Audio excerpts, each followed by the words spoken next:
Welcome to this edition of the YAHOWAH blog. We're here in the library studio. As you can see, I have a couple of very highly trained and professional co-hosts. Asher and Wookie and the accompaniment chair for this program. Actually, what we're going to do is begin this program where I promised we would initiate during the last conclusion, which is in the profound prophecy that Gabriel, who is actually David. Gabriel means God's most capable and courageous, competent man. And he is presented throughout the prophecies in Daniel as a man, as a human. What he has to say in the 9th chapter is exceedingly profound, and there's just one amazingly important revelation after another. And I don't want to just have skipped over them without giving them their due, even though we will return to the 9th chapter and cover this material a second time, if you will. But let's go right back into what Gabriel said, pursuant to this last 7 years, and also pursuant to his own fulfillment of Pesach, Matzah, and Bakurim, and what would be 33 CE, almost 2,000 years ago. He said, the many promises associated with Shabuah and the Shabat. Now, this is from Shabuam and Shibaim. Shabuah is the name of the fourth of Yahweh's 7 annual invitations to meet. It is the next Mikra, the next Mikra in the singular, invitation to meet with God to be fulfilled. It is a harvest, and it will transpire. It transpires every year, but the two that pertain to prophecy would be either or both the 22nd of May in 2026, which could well be the time that Israel is thinned in what is called the two-state solution to give the so-called Palestinians a terrorist state of their own from which they will seek to destroy Israel. Or it could be the 11th of June the following year, also a Shabat, in 2027, which is likely the time of the Shabuah harvest. So these are both important Shabuah events, and that is how he begins his prophecy. And Shibim would be promises. It could also be sevens. It's the same root, just pronounced differently. So the many promises associated with Shabuah and the Shabat. Among the vows pertaining to the thing, 7 represents even 7 sevens. So all of these things are important. We're approaching the 7th millennia of Yah, which is what all of this is being set up to accomplish. The fulfillment of Shabuah, Teruah, Kippurim, and Sukkah all established the path to the 7th millennia, which will begin at the conclusion of Sukkah in 2033. And as I've said, Shabbat is the Hebrew word for promise. It is the word for 7, and it is the word for Shabbat. And this began with the Hebrew word for Shabuah, speaking of the harvest.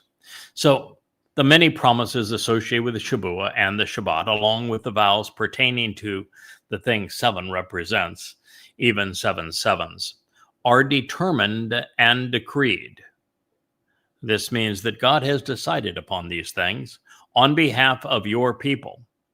And he's speaking to Daniel, so your people would be Yisrael and the extended family, Al-Am Ata.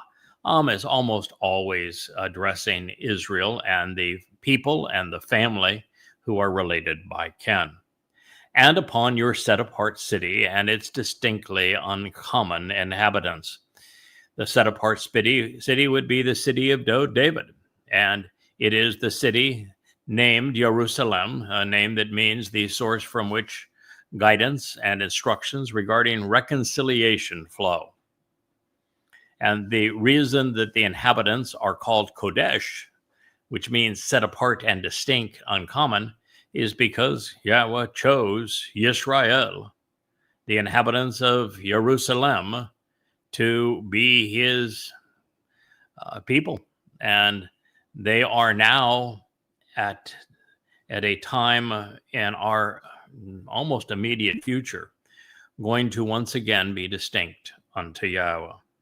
And so all of this is on behalf of Jerusalem and of Yehudim and Israelites, these very distinctly unique people and place. And it's all to bring an end to religious rebellion, eliminating the revolting, communal defiance, and contrarian views. This will actually continue. Are you coming? Come on. Come on. Come on. Are you coming? Oh. I was going to bring the Wookiee up. He almost jumped in my lap, but at the last moment he deferred and is going in circles around the desk. So excuse my interruption. But the religious rebellion has been Israel's primary problem now for, well, going on 3,450 years. They were, thank you, Leah. There you go, Wookiee. You can co-host here up close and personal, buddy. So nothing bothers Yahweh more than the religious rebellion of his people. Judaism is a major irritant. It is what separates Yahweh from Yehudim, even to this day. And what Dode is saying here is that a time is going to come, particularly in this city of Jerusalem, and among those who are unique, who return to Jerusalem, that there will be an end to religious rebellion. The communal defiance and contrarian views that are so sadly but necessarily documented throughout the Torah during the Exodus, where the children of Israel were obnoxious towards God, and where God finally, through the prophet Hosea, said, "You are not my people," and he divorced them. And he divorced them because of their religiosity. Well, the time will come when Israel's religious rebellion through Judaism and also through Christianity and Islam, because rabbis created all three religions, will come to an end, and there will be no more defiance against God. That terminus date, however, is still in our future.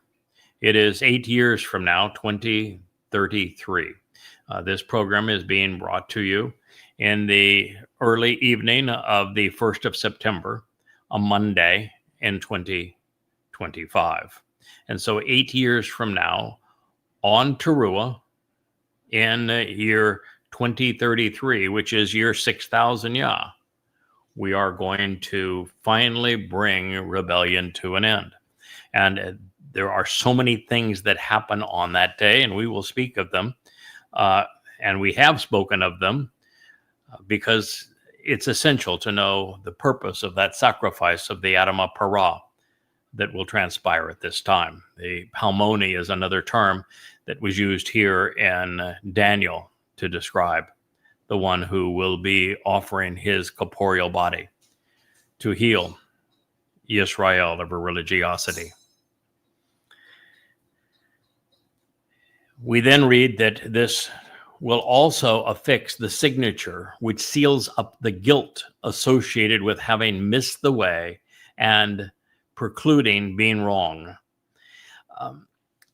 There is a very long narrative which we will reach eventually in this series of programs, presented in Bamidbar, Numbers 15, that describes precisely what the Makar and Par, it's listed under 4 or 5 different names for the bull, who is the Palmoni, who is the Adamah Parah.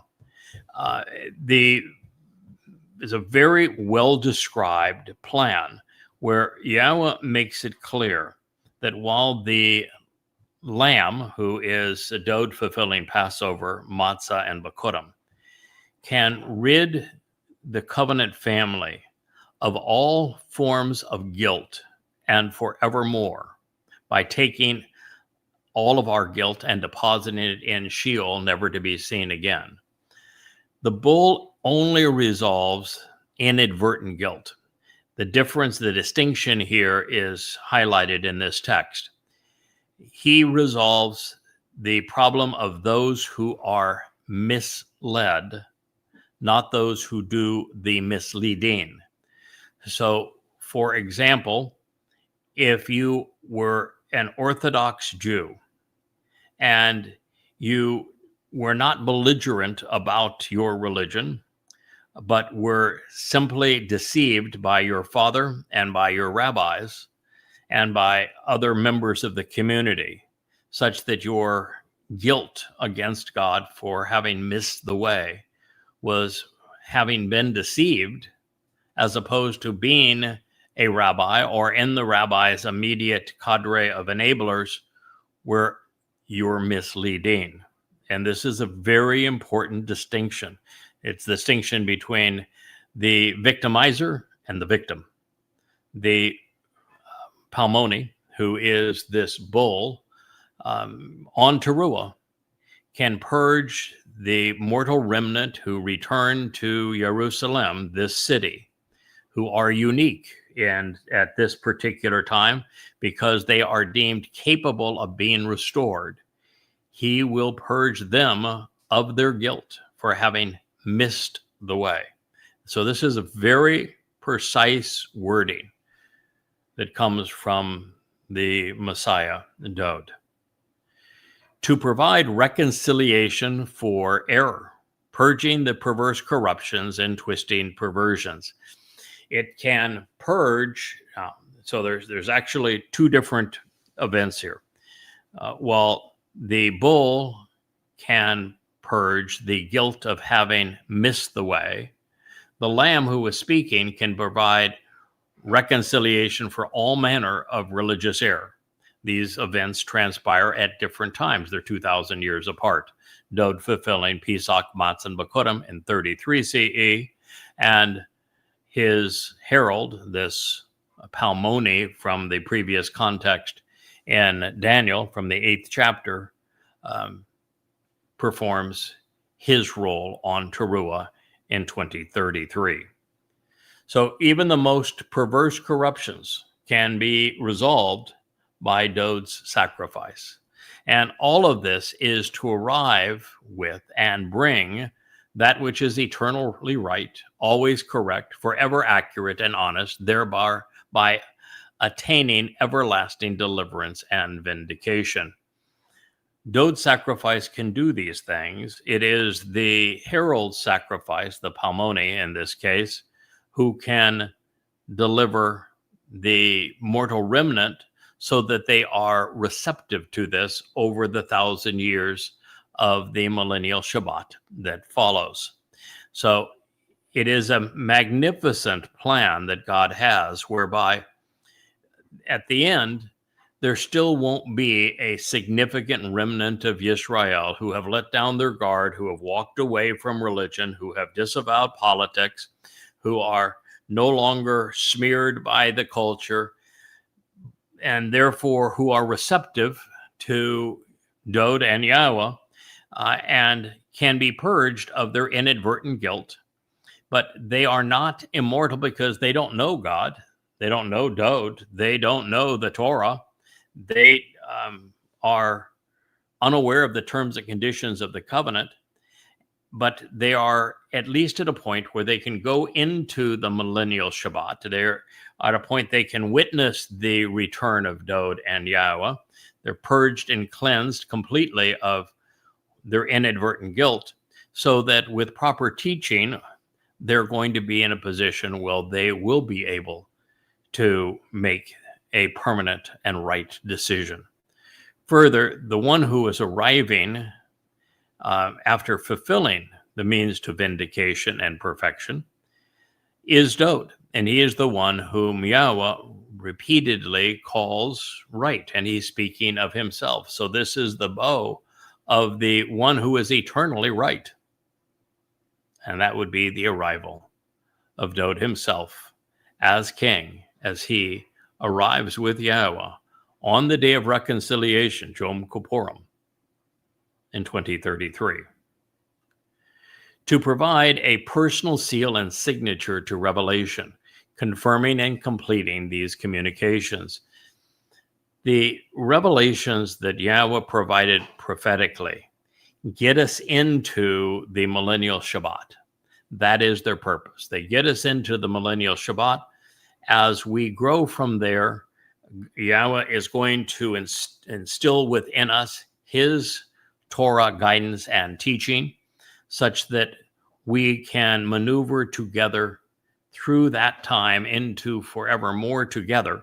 But we have reached the point when we enter the Gan Eden, where sealed up and finished, confirmed, completed the prophetic declarations that Yahowah has provided. We will know that there is ongoing work to be done, just as there was in the garden 6,000 years ago. We'll be teaching these mortal remnants and the children that they conceive. And there will be work that Yahowah and Dowd will want accomplished, and we will be of service to them. It will be a great time of celebrating our relationship with our Heavenly Father and with his beloved Son. But the key point is that prophecy gets us to this point. It does not get us beyond this point, because there's no purpose to get us beyond this point, because that's once you have God's teaching installed into you, and you are now being taught by the covenant family, then you're in a really wonderful position for God to enjoy forevermore with you, and to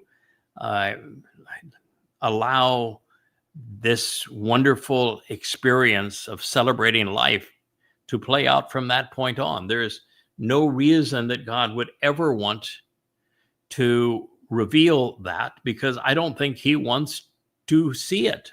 I mean, he knows that with the covenant family having returned from the Shabuah and Teruah harvest, all there to guide this perfected mortal remnant of Yisrael, and the presence of their king, Dowd, who is returning as Elyon, as God's right hand, and as brilliant as the sun, and as powerful, really, as the Almighty, that things are going to play out beautifully and in an exciting fashion, with everybody liberated and empowered. And this is what God intended. When things occasionally go astray, we've been told that Elia is there to nip them in the bud, and he will make certain that error doesn't turn into religion and go viral. So this is Yahowah's personal seal and Dowd's on revelation, on prophecy, and on these communications. It is also the time that we will be re-anointing the most set apart. When Dowd returns and becomes king forevermore, I am certain that Yahowah will anoint him, his Messiah, to lead his people, to guide us as our king and shepherd once again in our presence. And that at this point, his throne is going to be the Kipporah, the mercy seat of the Ark of the Covenant. And we can be assured that Dowd will also be anointing it with the blood of the bull and the goat. So the most set apart, which is the mercy seat of the Ark of the Covenant, as it will be placed in a reestablished temple, a home to Yahowah's name. All of this is going to transpire, and it is going to receive a Mashiach, an anointing of the Kodesh Kodesh, of the most set apart. Therefore, know and gain insights to understand. God wants us to know, Yada, and he wants us to understand, Sakal. That is why this testimony is given. God has no interest in us believing, or our faith when we in fact can go way beyond believing in faith by knowing, by Yada, and that there is an empowerment even beyond that when we make the connections with what we have come to know to begin, understand, here conveyed as shakal, because there are many ways to convey intelligence and prudent discerning, active learning, being properly educated and intelligent, wise, so that we can perceive. And so this is something that follows, that you're going to have to be exceedingly perceptive and intelligent, knowing a huge swath of what God has made available so that you can make the connections to understand what I'm sharing with you. And in fact, I think what I'm sharing with you, it's for the first time ever, that it actually has been revealed in a manner that can be understood right to the most important details. That from the going forth of the word to return, to restore, rebuilding Jerusalem. Jerusalem is the source of teaching and guidance on reconciliation. That's what the name means.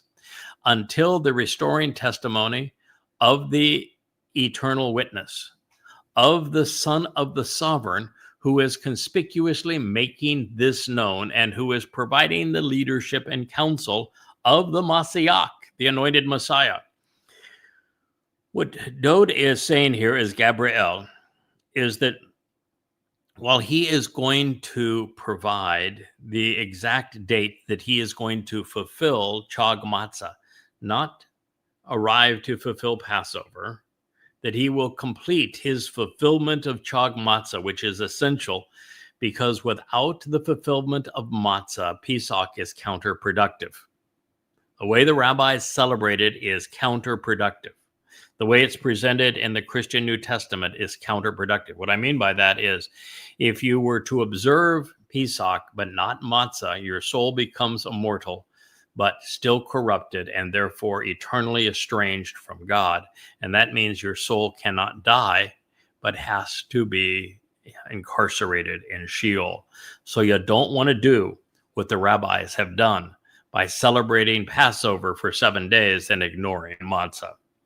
And it is also conveying that not only is there going to be, and now has come, an individual who is a restoring witness, who is going to share the importance of understanding what I've just conveyed to you, that he is actually considered a son of the sovereign, that he is a neged.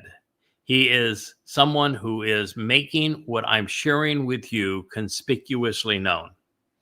And for the first time, he is providing leadership and counsel. He's the one who has been officially obtained by God and given the status of being properly appointed so that he can expound upon, so he can announce, so he can proclaim the message of the Mashiach. Without the work that I'm doing for you now, where I have more effectively and completely and accurately rendered this testimony, and then explained it, making the connections needed to understand it and convey those insights with you, the Messiah is not known. You know, the world has been hoodwinked into believing that Jesus is the Messiah. No one named Jesus ever lived, certainly not in the first century, not in Judea, Yahudah. There is no eyewitness of a life of Iesu Christu. There is no contemporaneous report of anything that was said and done by an Iesu Christu. The first reference to an Iesu Christu is by Paul in 52 CE.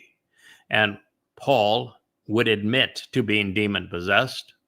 And every time Paul attempted to validate his creation of Iesu Christu, he misquoted God without exception.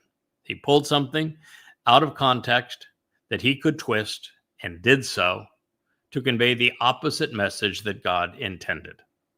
And he did it over and over again. He committed every rational fallacy in the book. He contradicted himself. He has an exceedingly great ego. He never had a single accurate prophecy. He never once quoted his imaginary Iusu Christu, Gospel Jesus. Why? Because the Gospels hadn't been written and Jesus never existed.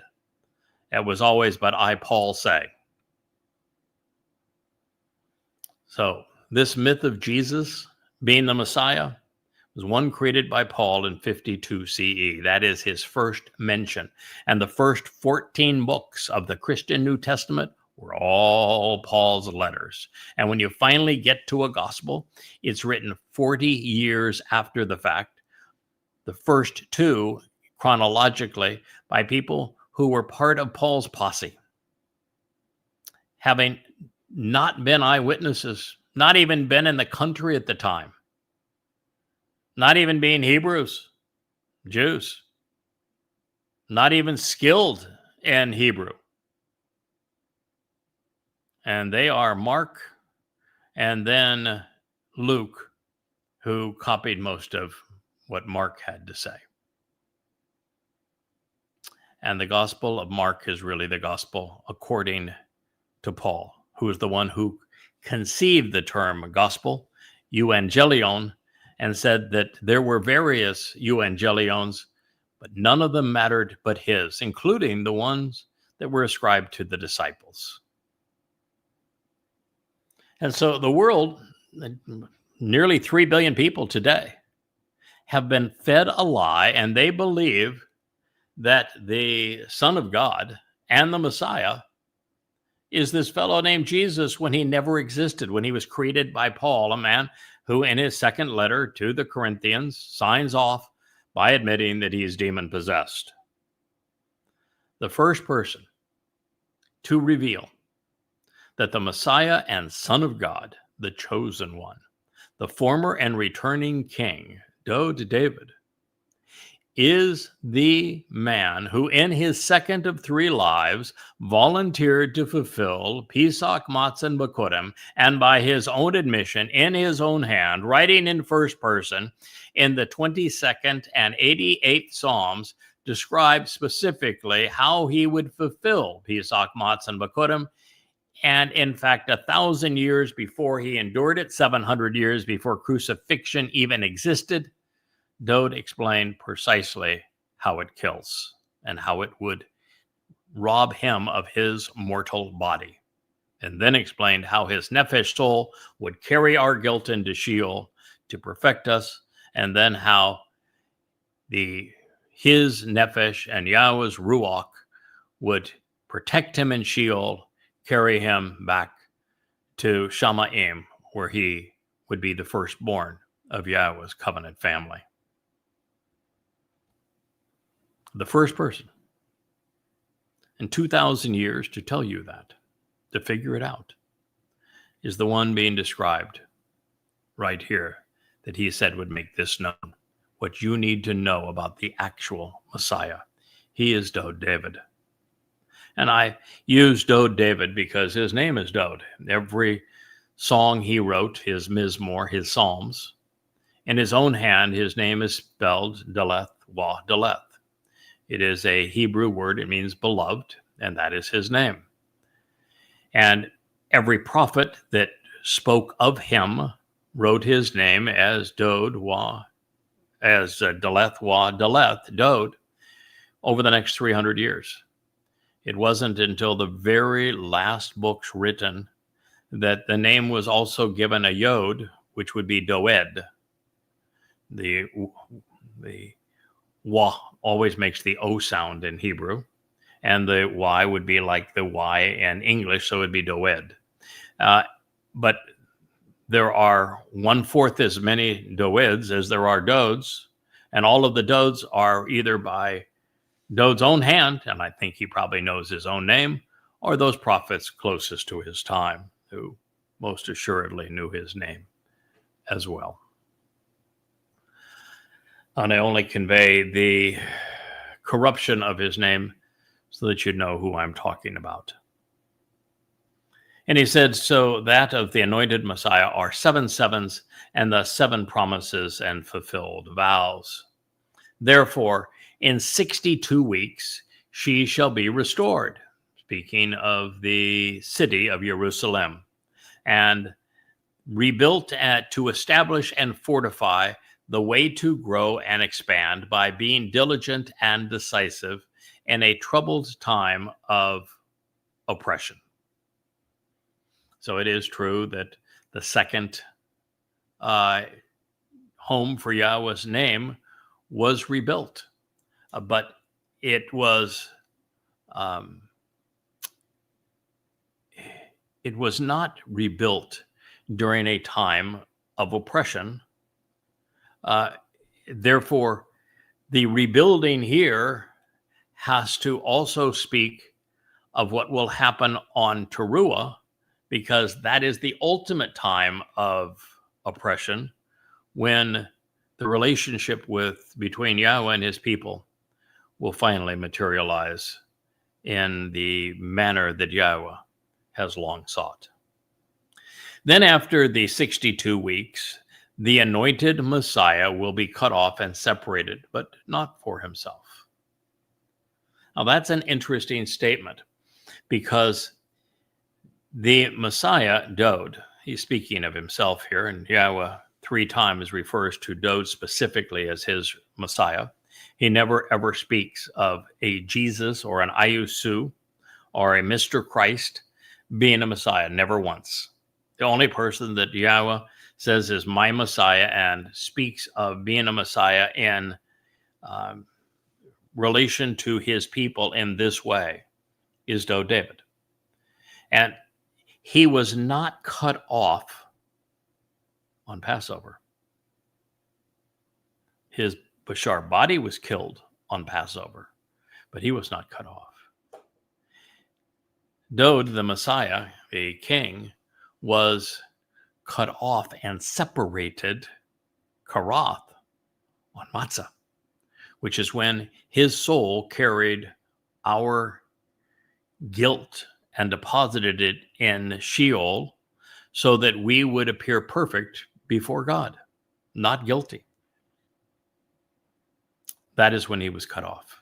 So he is speaking here of the fulfillment of Matzah. Gospel Jesus, not only didn't he exist, but in the midst of gospel Jesus, there is no mention of the fulfillment of Matzah. This is speaking of Dod. And it's interesting that when you do the math and go from 444 BCE and use the number of years that Dod provided here as the assessment, you end up in 33 CE, and the date is the last day of Chag Matzah that year. So even in the numbers, he's being precise and telling you that he was cut off and separated, but not for himself, on Chag Matzah. And therefore, he, as an exceedingly influential, self-aggrandizing, and overbearing person, will vault himself into prominence by arrogantly confirming and imposing a treaty, a covenant agreement, and an arrangement with a great many, including plenty of rabbis and a preponderance of people, especially elitists. Now, this is actually a fairly difficult transition, one of the more difficult transitions in the Torah and prophets. And unfortunately, we do not have a Dead Sea Scrolls fragment or manuscript dating, or not dating, but from this particular chapter of Daniel.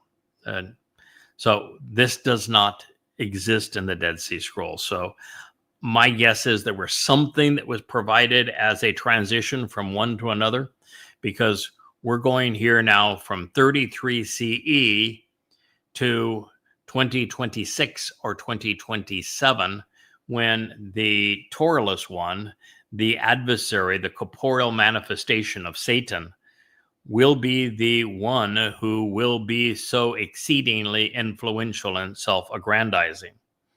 Now, one of the reasons, though, that Dowd may have intended as Gabriel, this very abrupt transition from what he fulfills in 33 CE, which is year 4000 Yah, to what is going to happen by the Towrahless one, thought to be the Antichrist by Christians, in 2026, 2027, 2030, through that period of time,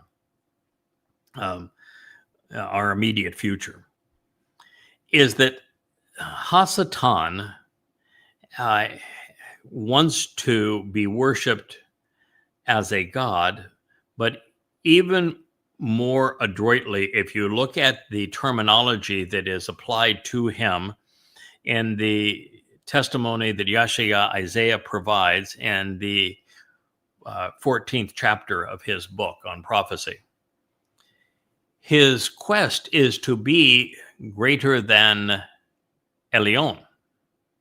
And Elyon is a term that Yahweh applies to Dowd. If you read the 89th Mizmor, and Yahweh saying that he is returning with Dowd, who will be as brilliant as the sun, and Elyon in his presence, then you know what I'm speaking of, that the Elyon is all things pertaining to the right hand of God. And so the best way to fool people is for Hasatan to pretend to be Dowd. And the reason that's so devastating, and that's the essence of Christianity, when Paul created the myth of Jesus, it's not that he conceived him out of total imagination. He wasn't creative in this regard. Dowd had been there. Dowd is and was the Son of God. Dowd is and was the Messiah. Dowd is and was the King of Israel and will be the returning King of Israel and the world. And Dowd David came to fulfill Pesach, Matzah, and Bakurim in 33 CE. And Dowd David was crucified by his own admission. And Dowd David's soul went into Sheol. Now, of course, there was no resurrection, and Dowd didn't claim to be God. He is the Son of God. And so those ideas, the idea of a resurrection, a bodily resurrection of God himself dying, and of a man being God, that all came from Dionysus. So he stole that from Dionysus, and the rest of it he stole from Dowd David, including him coming from Bethlehem. All of it. It's Dowd David. That's who was crucified by the Romans in 33 CE. And so if Hasatan can convince people that this impostor is the Son of God who was crucified, then he annuls the benefits of Dowd fulfilling Passover, opening the doorway to light. He annuls the benefits of God providing a way through his Torah to perfect us through matzah. He is annulling anybody's entry into the covenant through the fulfillment of Bakurim. And not only is he precluding salvation and eternal life by counterfeiting Dowd David and creating this myth of Jesus Christ, he is doing more harm to aggravate Yahweh than anything else he could possibly do. And so that's what he did. And that's why it's written this way.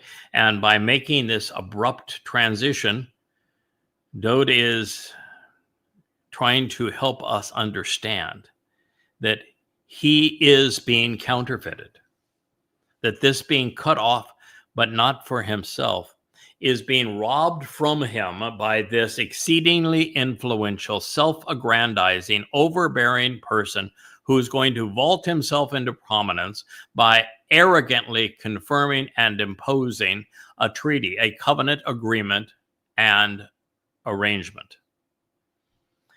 When we read Yeshayah, Isaiah, in the 17th and 18th chapters, we realize that this is the very agreement that thins Israel at the waist, that makes Israel indefensible.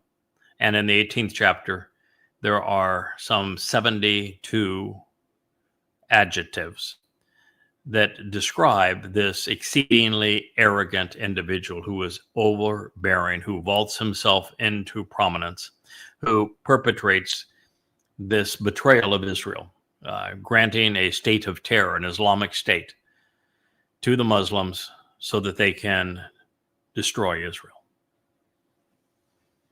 And Isaiah makes it clear that this is commiserate with the fulfillment of Shabuah. And therefore, it has to happen within the next 2 years, and likely within the next 10 months. And those adjectives describe one nation and one man, Donald Trump in the United States of America. And so that's why he made this transition. He wanted the world to know what was going to happen to his beloved nation during these last 7 years. He wanted to know he wanted us to know who would perpetrate that crime. He wanted to know that Hasatan would seek to counterfeit him, to rob his people and Dode himself of all that he had achieved and his accolades. It's the single most important discovery in human history, and I'm sharing it with you now. Whether you can accept it, process it, deal with it, that's up to you. But this is the truth. He's going to impose a different treaty, a different covenant, a bereth, but a bereth of his own, an arrogant bereth, as opposed to the one that God conceived for family. And it's going to be with a great many. The book of Daniel describes 10 heads of state. He calls them horns, which would be a boneheaded blowhard. And I've delineated the likely cast of characters that will make the 10 nation or 10 individuals from nations who will side with Trump in the affirming of the terrorist state called out of Israel's midst. Plus, at the United Nations, when this is voted on, the vote will be essentially 90% of the 197 nations in favor of rewarding Muslims who perpetrated 10/7 with the terrorist state carved out of the heart of Israel. 90%. You'll have some 5% who will abstain, and fewer than 5% who will vote against. But ultimately, over the next 10 months, as a payment for the bribe that he received from Qatar, Saudi Arabia, and United Arab Emirates, totaling $16.5 billion, Trump is going to betray Israel. He is going to be the Neville Chamberlain. And Israel will be his Czechoslovakia. And Muslims will be his Nazis. And World War III will be the result.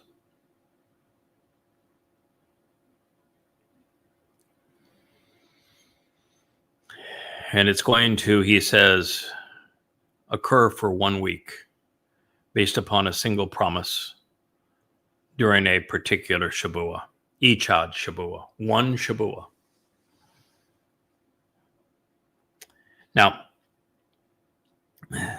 there are two ways of choosing that one Shabuah, and I've shared that with you in our last program.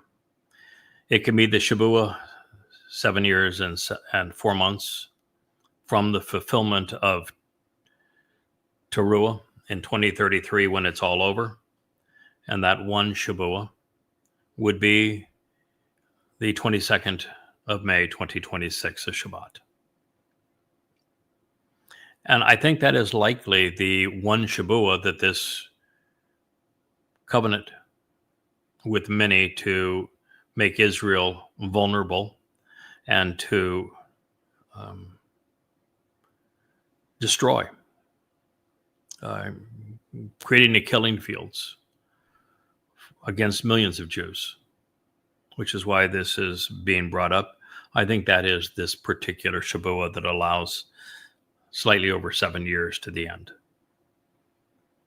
We are given the specifics, and we shared with you those specifics in our last program, of 2,300 days from Towrahless fulfillment in year 6,000 Yah 2033, that brings us to another Shabbat, a Shabuah fulfillment of 11th of June of 2027. I think both Shabuahs are in play. Even though this says one Shabuah, it is on one particular Shabuah that this covenant, this treaty with many, will be affirmed by the exceedingly influential, self-aggrandizing, and overbearing person the world knows now as Donald Trump, who is demon-possessed and who will be controlled by Satan to accomplish this. That Shabuah being 22 May of 2026. Giving up the land that Yahweh gave to Yisrael, that Dod protected on behalf of Yisrael, that Dod unified his people within, around the city of Dod, is heartbreaking beyond imagination for this king, which is why he is specifying the Shabuah that is 7 years before all of this is resolved, pursuant to what he has just revealed in his previous statements. And this, of course, is the affirmation that it is Donald Trump who is the Towrahless one and the great betrayer, sabotaging Dod's nation. And it says, halfway through the week, he will stop the observance of the Shabbat and seek to forestall the benefit of the sacrifice which had been freely offered as a gift. Now, this is quite important. First, the next Shabbat that matters is going to be the Shabbat of Shabuah. It's a Friday evening and Saturday of the 11th of June in 2027. Satan will know all about that, and he will do everything he can to forestall that, because the moment that Shabuah occurs, the rest of it is a lay down hand. We will prevail from that point. Our most important necessity on behalf of completing what Yahweh once accomplished is to have a harvest of quality individuals who will make the covenant family rich and inviting, entertaining and enlightening for Yahweh. These will be the teachers of the millennial Shabbat. These are God's most prominent sons and daughters. And Satan knows that. Satan knows that should we prevail in nurturing this harvest, it's over for him. He'll play out his cards. He'll do the maximum amount of carnage of Israel. But for him, it's over. The moment we get to the Shabuah. Rich, you and I were talking earlier today. And I said, if I am convinced that after the 3 years that we spend in Shamaim with Yahweh, and that with the addition of the great orator Elia, who just exudes credibility and confidence, more so than really anyone who has ever spoken for Yahweh. He's the man that looked the hideous king and his queen in the eye and said, no, you're the troubler of Israel, not I. He's the one who ordered the king to bring all of his religious prophets of Baal, the Lord, and Asherah, the queen of heaven and the mother of God, the false god who would play such a role in Judaism, Christianity, and Islam, to assemble all of those prophets. And he is the one who made a mockery of them in front of the king and queen. And he is the one who pursued the king and queen such that they both died, as did every religious proponent in Israel. With Eliah's arrival, as articulate, as wise, as credible as he is,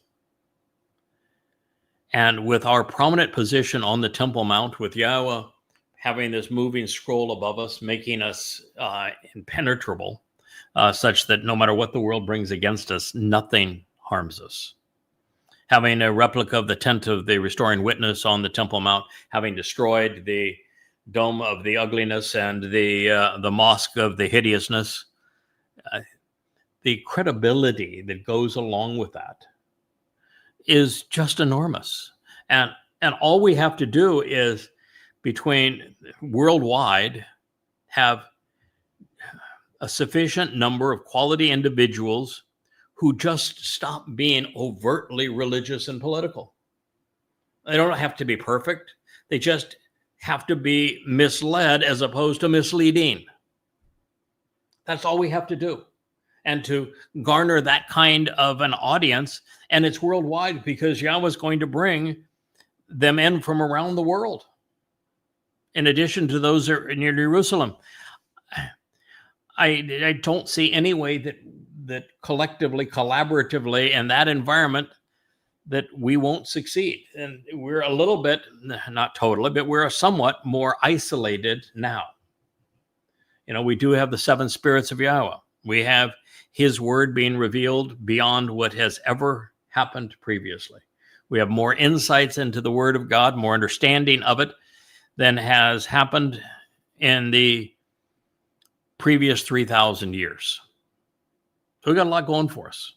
And we have the opportunity of this program and a whole team to promote this message, and the 35 books that sit on the bookshelf of YAHOWAH.com sitting behind me. This new beautiful website with the flip books on it, and the integration of our audio messages here, the video presentations. We've got a lot going for us. And Yahweh has told us in no uncertain terms that he's proud of what we accomplish and that we will prevail on Shabuah. There will be a harvest of upstanding grain. But, Israel's a tough audience. And the fact of the matter is that we will prevail. And this Towrahless one, this great betrayer of Israel, Satan possessing him, is going to do everything he can to diminish the observant Shabbat of this Shabuah. That's the reason why I think that Shabuah, and halfway through the week, stop the observance of the Shabbat. If he can preclude Shabuah, then he's in a very different and more empowered position, but he won't. And by forestalling the benefit of the sacrifice, he's not stopping the sacrifices, because there won't be sacrifices resumed. There's no temple. There's no place to do the sacrifices. The sacrifices are not going to be resumed. As a matter of fact, in Judaism, they have a whole workaround to avoid doing the sacrifices. The whole purpose of Judaism was initially to do away with all of God's instructions pursuant to these sacrifices, so they could come up with a religion that they could impose on fellow Jews that didn't require them. And they just wrote them out of their religion. So there is no chance that the rabbis are going to reestablish sacrifices. Christianity is not going to reestablish them either. And God doesn't care what the Muslims do. Doesn't care what the Christians do either. But clearly they will not be reestablished. And so what this is saying is that the sacrifice that Dode has made to make it possible for us to become immortal and not guilty, such that we become children of the covenant. It's that sacrifice that he wishes the benefits to be forestalled, so that it's not perceived to be offered as a gift to be capitalized upon. And the most extreme aspect of this vile and abhorrent action of repulsive religious idolatry will be to devastate, desolate, and incapacitate up to the very end, bringing destruction and annihilation along with the conclusion of the restoring witness. Well, there's two aspects here. One is that by disallowing the integration of matzah into the as the week-long celebration of which Pesach is just the first day, what we're going to see is Hasatan. He explains this in the book of Ezekiel. What he's going to do is he's going to move the date of Pesach so that it's more coterminous with Easter and Ashura Day. Then he is going to completely remove all aspects of matzah and bakurim from its celebration, so that it makes all of those who follow his edict hellbound, because they will be immortal and imperfect. So there is no option for them but to follow Hasatan into Sheol. Misery loves company, you know. And then he's going to ban the observation of the other Moed Mikre. And by doing that, his intent will be to forestall anyone benefiting, say, from the Towrah harvest or the Towrah sacrifice of the Adamah Parah. And therefore, through his religious idolatry, he is going to seek to devastate and desolate, incapacitate, right to the very end. But in the very end, there will be the annihilation and thus the conclusion of the restoring witness, at least in the form that he is in up to this point. He is Yada. He is the partner of Elia as one of the two last witnesses. And his job will be to offer his corporeal body as the bull, as the parah, as the par, as the bakar, as the Adamah Parah on Towrah. And it is what God does with this on Towrah that purges Yisrael of her guilt, and that also seals Hasatan's fate, and that is his very end. And it says it's going to occur quickly and decisively, with determination and with decrees, profusely poured out upon the deserted, desolated, and destroyed, who are astonished and stupefied, and who will perish because they are too stunned to respond. Boy, that is what we see today. People who are just too stunned to respond. They are just stupefied and astonished. I watch the world through the lens of social media, particularly on X. And what I see is a devolution of humankind to the point that very few people are what I would consider human anymore. They have lost their conscience. They have lost their nesama. They have lost their ability to distinguish between right and wrong, good and bad. And in so doing, they're counterproductive. They add nothing and are simply stupefied and stunned. Nobodies, worthless souls of less value than, a slug. That's just what has happened. An entire generation, maybe two, has been dumbed down to the point they can no longer think. And if you can't think, there really is no future. They're worthless. And so that's the prediction, a prophecy that Doe delivered. And I wanted you to see it from that perspective so that you would know what to expect, what is being discussed. And we went through it in our last program, but not with this level of detail. Now, in our last program, I also shared Isaiah 17, 4 and 5. And it was the pivotal place that changed our perspective, my perspective, on how all of these events will play out. Because it speaks of a harvest of standing grain. That harvest of standing grain is Shabuah, tying these prophecies together. And of Israel being dissected, eviscerated at the waist so that she becomes indefensible, which is this very covenant with many. And how those events are tied together just as they were tied together in Daniel. And then as we went through this, we found the role of the parah, this productive bull, that he plays, and then how that is all part of a gleaning on Teruah, along with the sacrifice of the Adamah parah, and where that leads us. And then in the 18th chapter, there is a whole chapter devoted to the fact that the great betrayer is Donald Trump in the United States of America. So here's some insights just from Isaiah 17, beginning the 4th statement.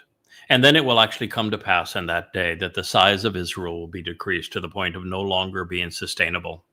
Then the most important place at the midsection of his body will be leaned, shrinking in size, sacrificed in a counterproductive and unsustainable manner as part of the hidden agenda of diseased dignitaries. That's why I know that the two-state dissolution of Israel, the creation of a Palestinian state. There are no Palestinians. There is no Palestine. It's an ethnic and genocidal slur, one created by Hadrian because of what Bar Kokhba uprising that was promoted by Rabbi Akiba. That's why we know it's going to happen. And that's why we know when it's going to happen. And it shall become like the gathering in and receiving of a harvest at the proper time toward the end, which must be cut short due to the extent of man's provocation and anger, reaping the standing grain from the chaff in season, cutting it away so as to remove it from a vexing time of grief, thereby establishing and validating the prominent and mature grain. Now, what this gives us is not only another affirmation that this is Shabuah, that is the harvest, it's the next harvest, and it is a harvest of standing grain. It's of wheats. Very different than Bakurim, which is a barley harvest, which is cut while the harvest is still young and flexible and green, not standing and mature, as is the wheat harvest in May, June. But this gives us every bit of the latitude that I have spoken of previously, where both Shabuahs come into play. May 22nd of 2026, June 11th of 2027. Because it shall come like the gathering in and receiving of a harvest at the proper time toward the end, which must be cut short due to the extent of man's provocation. That 7 years has to be cut short. That is when Yahweh intervenes with the Adamah parah, with Eliah being the master of ceremonies, to end all rebellion on Teruah, the 24th of September in 2033, of course, the Shabat. And that is when man's provocation and Satan's provocation is cut short. And there's great anger. So this reaping of the standing grain and chaff in season, cutting it away so as to remove it from a vexing time of grief, it could say out of a vexing time of grief, and then you would assume that it would take place on the Shabuah in 2026. But when it says from a time, and that's the primary translation of men in this case, of vexing trouble, this would be from the time of Yaakov's trouble, then it can be during that period. So the Shabbat, the first Shabuah during that period would be the natural time for us to expect this fulfillment of the harvest of standing grain, giving us a full year in the time of trouble before it becomes exceedingly vicious, for us to continue to share Yahowah's story, the story of his beloved son, our Messiah and King David. And that is what's being conveyed here, thereby establishing and validating the prominent and mature grain. We are going to be prominent at this time. We're going to validate the truth at this time. And it gives us that full year to be able to do so. It's just such a perfect interpretation of these two Shabuah and the purpose and intent of each. And when you think of it too, when you look at Neville Chamberlain's sacrifice of Czechoslovakia, which he, of course, had no right to give to Adolf Hitler and the Nazis. But when he did so to achieve peace in our time, which will be coterminous to Donald Trump giving Israel, the high ground of Israel, to the Muslims to achieve peace in our time, not his to give. War does not start the day the appeasement occurs. It takes the militants a while to amass their weapons and to strategize their plans. And in this case, it'll be Alaska Flood 2.0. It's described vividly in Yoel and in Yashaya of terrorists flooding into Israel and numbers that are beyond measure, beyond what can even be counted. A tsunami of blackness.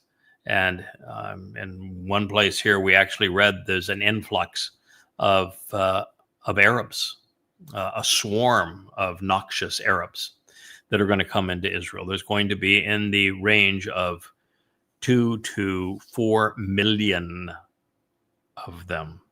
And for all of them to be marshaled into position and armed and engaged in this great terrorist attack, which will be, again, like Alaska Flood, in that the use of tanks and armored personnel carriers and this sort of thing will be essentially meaningless. It's going to be a bombardment of the major cities with drones and missiles and rockets, probably 1,000 times more than Alaska Flood 1.0.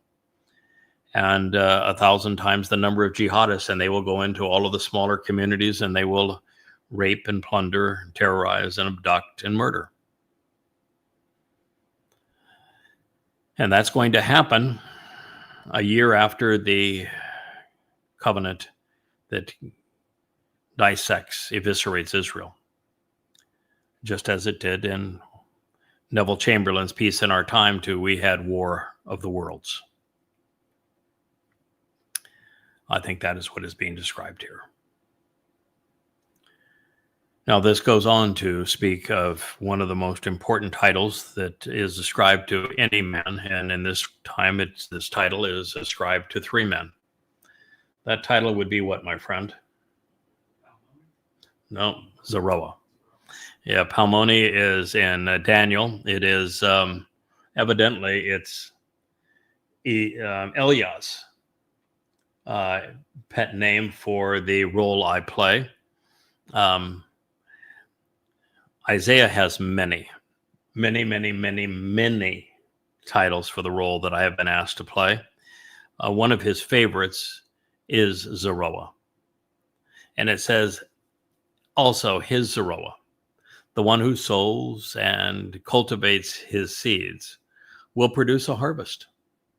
And it will be as one would conduct a gleaning, a secondary harvest of first fruits.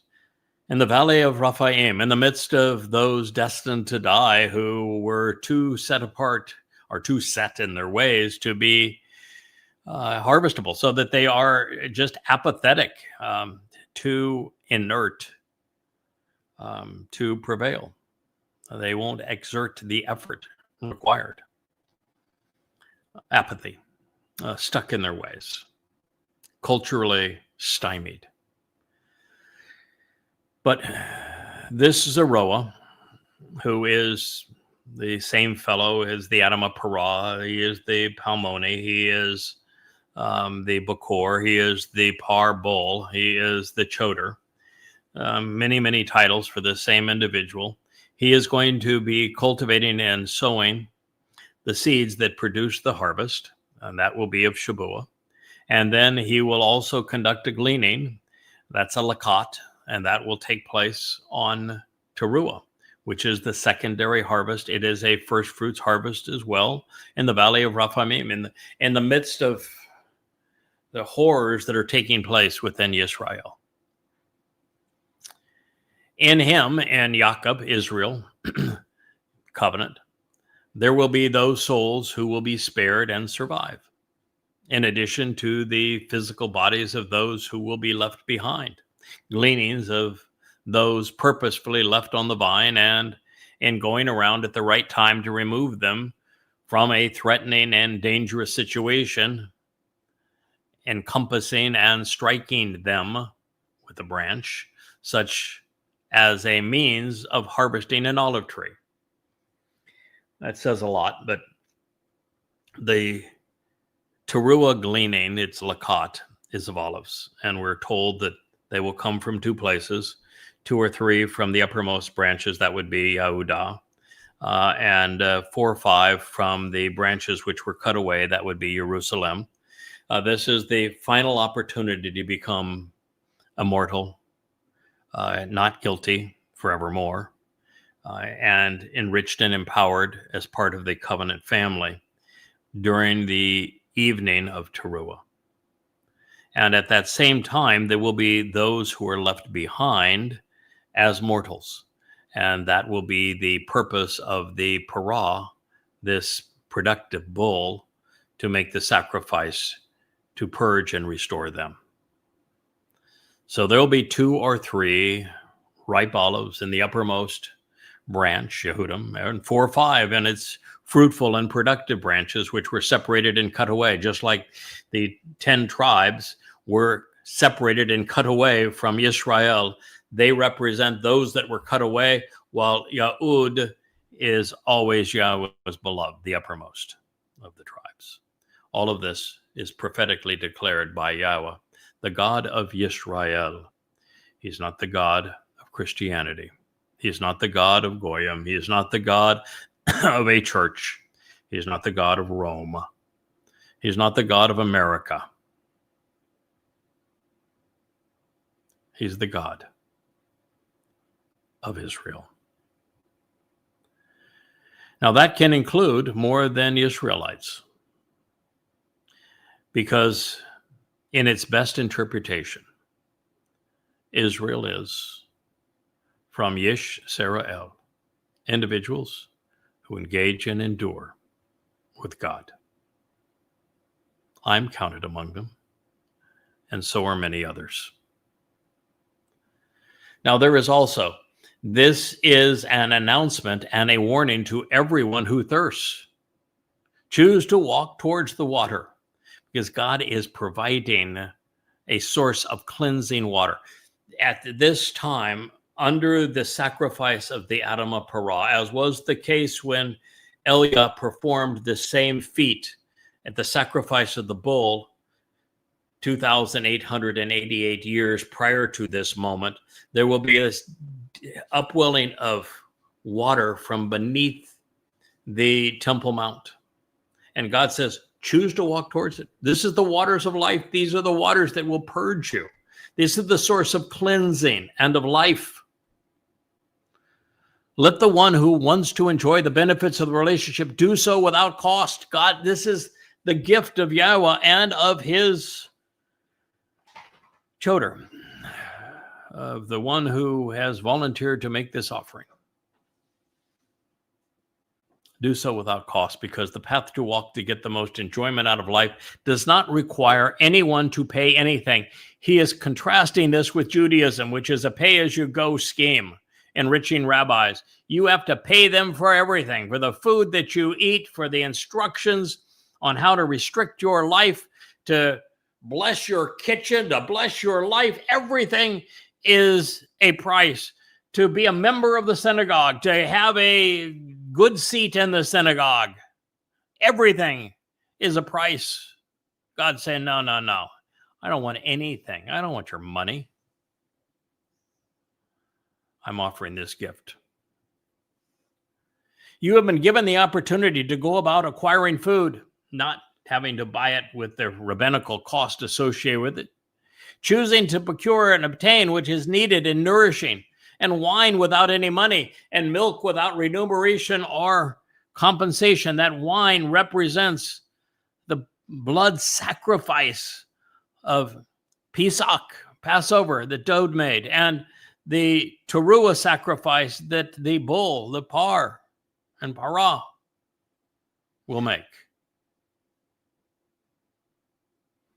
And without milk, because at this point, they will be neophytes in the relationship, brand new babies, and need to be nurtured, and the milk will be their means of nurture. So please explain, why do you spend? He's asking Jews, why do they waste their money on the rabbis? Why do you spend continually paying out money for that which is not actually nourishing, such that your labor is not satisfying and produces nothing of lasting value? The most tortured religion in the history of religions is Judaism. Jews have concocted more ways to waste one's life than has ever been conceived by all religions combined. And it produces nothing of value. And God's saying, why do you do that garbage? He says, listen to me. And they can't even do that. No, they're praying, they're yabbering all the time. They talk over God. Listen to me and be nourished by that which is good, by that which is useful and beneficial, productive and valuable, with these being the most desirable and beneficial options for your soul. God is pleading with his people to accept what he's offering, as opposed to what the rabbis have taken from them. Incline your ear, listen, doing so with your own volition, and choose to walk to me. There's only one path you can walk to God. Pesach, Matzah, Bikurim, Shabuah, Teruah, Kippurim, and Sukkah. Decide to actually listen so that your soul may continue to exist. We must, Shama, listen to what God says if we wish to live with him. Then he says, then, if you listen to me, I will cut you into establishing for you the everlasting Berith covenant, which was affirmed and verified with unremitting love and unfailing devotion by Dode. Yeshaya, Isaiah 55:3, and there ends Judaism, Christianity, Islam. It's all gone.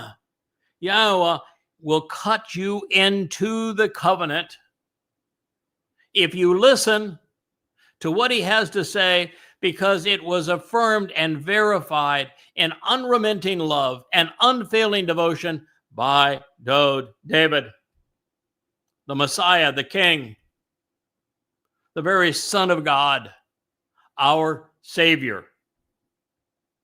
There is none other. There is no room for a Mr. Christ. There is no room for a Bar Kokhba. There is no room for an Akiba and a Maimonides, a Paul or a Mark or a Luke or a Peter or a Muhammad. It is all affirmed by Dode. It is all accomplished by Dode.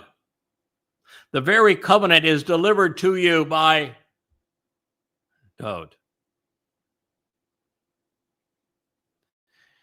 If you listen to God, that's where his words take you. That is the single most important truth you will ever hear in your life. Whether you avail yourself of it or toss it away is completely up to you. But that is the truth that unlocks heaven's door. That is your ticket to eternal life. That's your means to be adopted into the covenant family. There is none other.